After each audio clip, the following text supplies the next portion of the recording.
Hello, I'm Jen from Hull City Ladies. I'm a centre forward and I'm a personal trainer. I've got my own business and I work for the gym group in Beverley. I've been asked to help Wyke College deliver some full body workout programs, 8 exercises in total that you can do. And you can do them with jars, as you can see, weights or resistance bands. So I'm going to take you through the workout and how many sets and reps that you should be doing.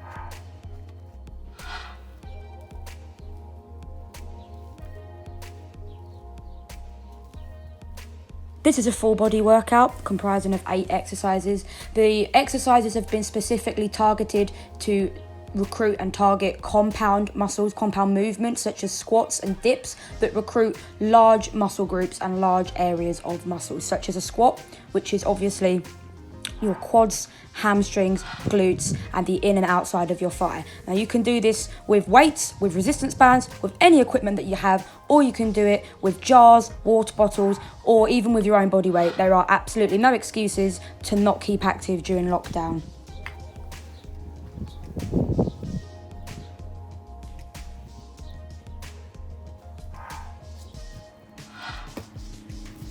This is a squat burpee hold.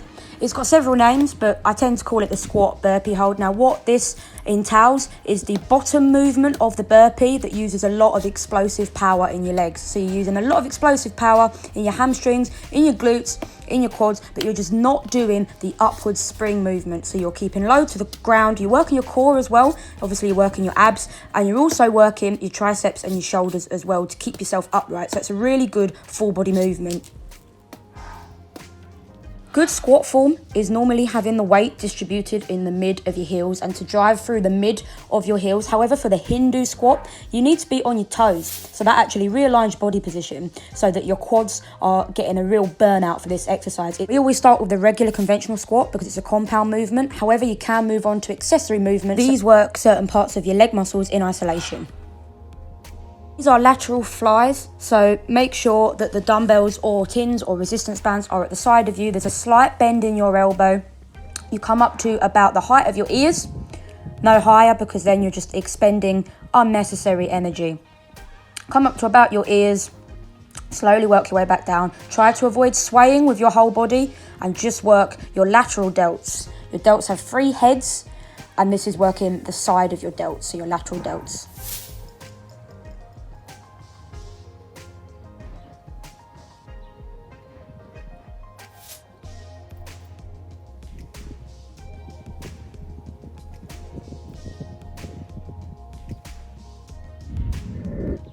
Make sure your arms are about a shoulder's width apart and that you're slowly lowering your chest to the floor so that your elbows create a 90-degree angle. Keep your hips and your legs up and make sure that the weight is distributed on your upper body. Of course, it is an upper body exercise. If you're finding this difficult, you can drop to your knees to make it a little bit easier.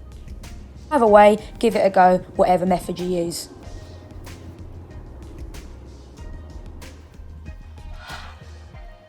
Lots of people, when they do dips, tend to place their hands quite wide, which is actually going to work the shoulders. The shoulders are a larger muscle, so they will try to take over. So make sure your grip here is narrow so that you work in the triceps. As we come up, we don't want to fully lock out. And on the way down, we want to squeeze our triceps to really get them working.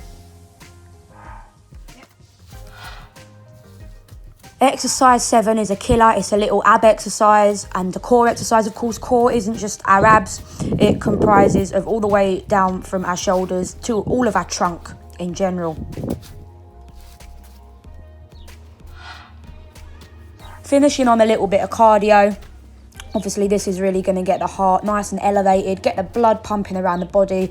And this is more for the conditioning aspect rather than strength training. Most of these are 3 sets of 12 because that is the basic starting point in order to build muscle through hypertrophy. So do 3 sets on each exercise between 12 to 20 reps. Thanks for watching.